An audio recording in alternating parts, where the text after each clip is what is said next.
Marcus, are you ready to have some fun? I think you know which. I do I love think you fun. know which segment I'm about to come with. I'm about to bring up. Oh, I'm ready for it. You ready? Woman, I'm ready.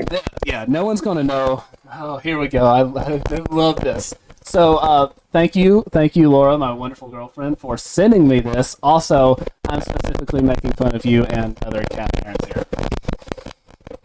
Anyways, in Atlanta, a woman flying from Syracuse, New York, to Atlanta startled fellow passengers aboard a Delta Airlines flight when she hold on a minute when she began breastfeeding her hairless, not even a regular cat, her hairless cat tonight. Mid-flight, her hairless cat mid-flight. She started breastfeeding her cat on a plane in the middle of a flight to Atlanta. So this incident happened on board Delta Flight 1360. And according to what appears to be an image of an aircraft communications addressing and reporting system posting on social media, the passenger seated in 13 Alpha was approached by a flight attendant who asked her to put the cat back in its carrier. The woman reportedly refused. The ACAR, which communicated to ground transportation, read, passengers in 13 Alpha is breastfeeding a cat and will not put cat back in its carrier when flight attendant requested. Can you just imagine being in like 13 Bravo here? Or like 12 Alpha, or just like you turn to the person beside you and she is breastfeeding a hairless cat. Oh Huh. my goodness. Well, my thing is this like a kitten or just a cat? I don't know. They haven't released video footage, but holy smokes, dude. And then better Dude, yet, a has she given hairless birth cat. recently? Say Is what? she giving birth recently? So, is she giving birth recently to like, or is she like leaving her kid Yeah, but carrying her cat? there you go. Like, her kid must not be there. She's like, well, these are full. Let's take the cat up. Cat parents are crazy. Cat parents are nuts. Like I said, my girlfriend is one person who loves cats. I love my girlfriend, but she's crazy. She's in this particular instance. It's not just cat people. Like people who think dogs are their children too are just as nuts.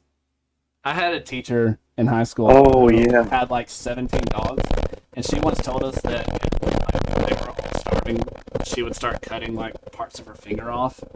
And I'm like, what?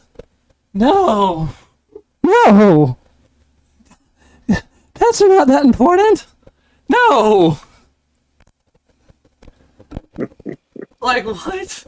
That's honestly though. When I saw this, I'm like, this is too good not to talk about. I know it has nothing to do with being outraged, but you know, the fact that the Supreme Court's here in this case has me in a good mood, so we're gonna talk about it. You have anything to say on Well, crazy you gotta cat have good parents? news. Exactly. You can't be all negative. Uh, all right. Um, I do think animal parents have gotten out of control in this world. Yes, they call their pets kids and treat them like kids, and pets are not kids. No, Pets are not kids. They are not as intrinsically valuable as kids. Anyway, all right, on to the last story. And this guy is my hero. He's my hero. We've talked about him on here before. Honestly, though, watching his show is what started me doing this. Um, so yeah, I'll stop waxing soliloquy here.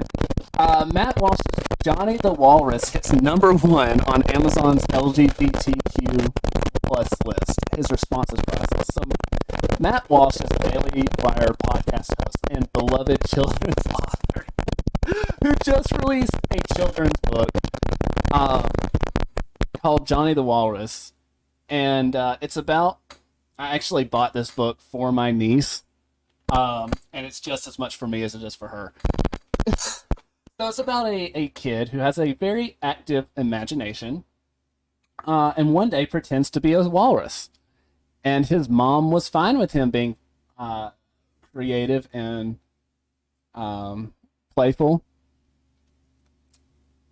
and so it was fine. Until the internet got a hold of his impressionable mom, who then said if he's pretending to be a walrus, he must be a walrus. And so she bought everything so that he could be a walrus and live as a walrus. And everyone was like, what? What? And it turns out that you don't actually need to listen to people on the internet saying that you are what you're not. It's an anti-trans book, 100%, and I'm here for it. Some things he said though is that I now have the number one LGBT book in the country. Any further criticism of me or my book is now homophobic. Walsh wrote to Twitter Sunday morning. Checkmate. Love it. I love the pettiness. I love how he's using their own terms against them here. So Walsh, a fierce cultural critic on the right, has also taken the liberty to changing his Twitter handle to better reflect his services to best-selling LGBT author Matt Walsh. It's so petty, it's so stupid, and I love it. I love it. The book challenges the radical transgender agenda being pushed on children. So it does fall into the LGBTQ category, but not in the way progressives would like. There's a video up if you want to hear what it says. Like I said, I bought one for my niece, and it's just as much for me because it's just so funny. Yeah. So posting a screenshot of a bad review from someone angry about Walsh's book and the messaging, the podcast host snarked, "I am stunned by the bigoted 1-star reviews attacking my number one best-selling LGBT book." It's awesome. I love it. I'm here for it. Marcus, you need to read this book. It's 30 pages long. It's on cardboard. It's a literary masterpiece. Oh, man, I hope one day I can be this petty and effective in this fight. Maybe that's what we got to do. Maybe really we just need to be petty. Keep talking. My mic is stopped. Oh, there it went. But this may be what we have to do, is to stoop their level of stupidity to show them how stupid and bad this is. It really is. It's ridiculous. Just the fact that, like, you're telling kids that that a guy can be a girl and back, and like we've already pointed out tonight, we're not going to rehash it tonight. We will later, but we're not going to rehash it tonight. That close to 50% of people. Yes, next week. Do that next week. We'll find another story. I guarantee you, there's one out there. Yes, always. So anyway, that was going to be the end of the show, and then I was on TikTok beforehand, just kind of relaxing before the show because I want to bring you the best relaxed content version of myself. And I stumbled upon this, and it was too good not to put at the end of the show to have a good. So Marcus, you ready? I know you saw it. I love this. People are going to be really mad at me about this, but I don't care. Whatever. I'm ready. I watched it multiple times for the laugh. Do you want me to help you with that? Why? Because you're a man? You think I can't do it? You think I can't do it, Mr. Man? You think I can't do it? Because I'm a woman with weak little arms and you're a big strong man and you're coming to save me? Is that why? Open this, but please don't tell anyone. Oh my goodness! I'm sorry, I didn't realize there was a headphone warning I needed to issue there. That's the first time I heard it on these headphones. But that's amazing. That's amazing. Also, feminists are the worst thing to happen in the 20th century. Just because they directly led to 60 million babies getting killed. So, on that note, Marcus, it was really fun. We gonna see you next week. Hopefully. So I will put out some housekeeping.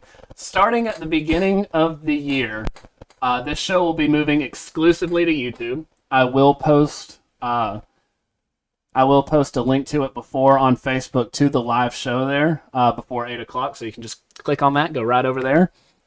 But yeah, we're moving it over to YouTube. We hope to see you over there just as much as we see you over here, and maybe just a little bit more. It'll be fantastic, guys. So thank you for showing up. Go do yourself something to get canceled, because you're probably doing something right.